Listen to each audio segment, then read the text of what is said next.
Hi, this is John with Reliant Security, and tonight I'm going to give you a quick tour of the back of my work truck here. So I've got a pretty neat little setup here. My dad helped me build these shelves. He did most of the work, and I just told him what I needed, and he was super cool about getting it together.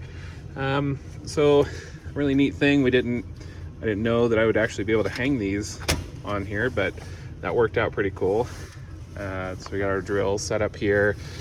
Behind our drills here, we have multiple boxes. Here's an example of one of the smaller boxes here. And oddly enough, none of this was designed for these boxes or even these Husky boxes I got from Home Depot. They're actually designed for these things here. So these would just slide in. There's just enough room for them to get in and set in there. However, I went to Home Depot, picked up a couple of these Husky bins, and it worked fabulously. They just slid right in. They slide in and out through here. So we've got some of our standard cylinder stuff here, our key and knob cylinders. This bin here is going to have all my mortise locks in it here. And then of course we have our tool pouches. Then we have some key blanks here. And I've grabbed a hold of these things before. They're terrible with the key blank box because it's too heavy, it breaks them right off. So we have our key blanks, we got some tags, some little snap rings here for keys. So I'm gonna get all that stuff going on in here. Below here is our high security key bin.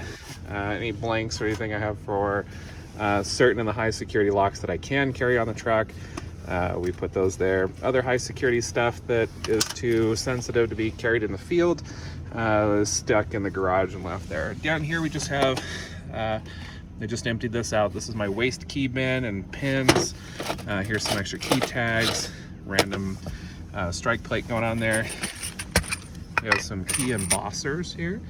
So if you want a key stamped, we just pull one of these out and stamp the key with it. There's another larger set there.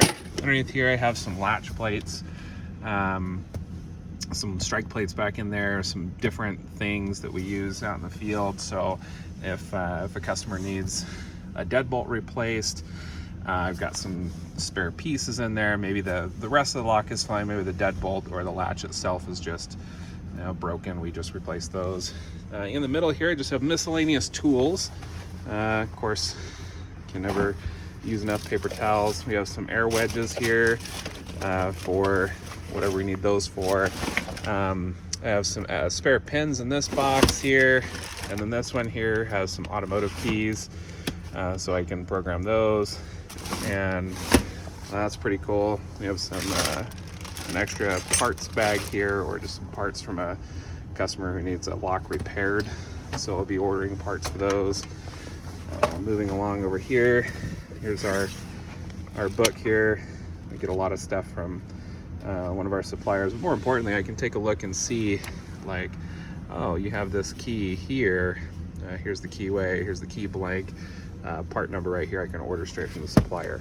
So in the field I can identify keys with this catalog. And then we have our lab pinning kit here, and just has all the tools I need to rekey locks.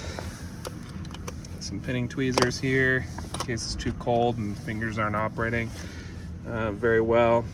We do have some high security or some very difficult to pick pins right up here. These go up in the top and make it very hard for people to bump and pick locks. Same here.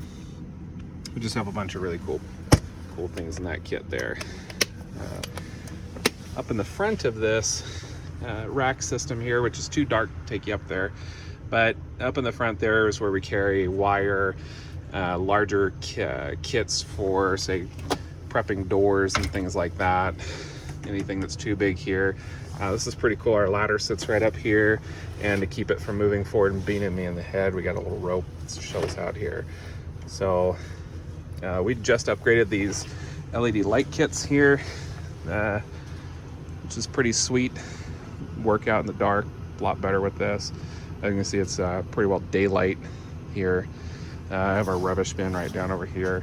And then currently we're charging hour inverter battery here, and it's got a Duracell battery. This thing's been pretty stinking great. 7.5 amp hour charger. Charges up our battery really well. Our battery actually lives, you're probably not gonna be able to see it, but right back in there, we've got a battery sitting on its side, and that powers our inverter right up here. This is a pure sine wave inverter. It's a pretty nice little deal, a few $100 on Amazon setup, and of course that powers our key machine over here.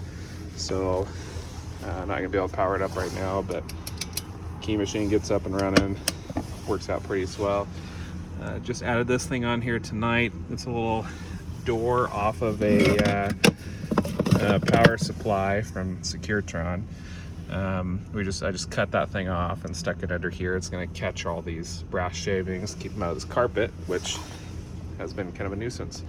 So anyway, this has been John with Reliant Security, and let us know if you need some help, and I hope you enjoyed the insight in the back of the truck.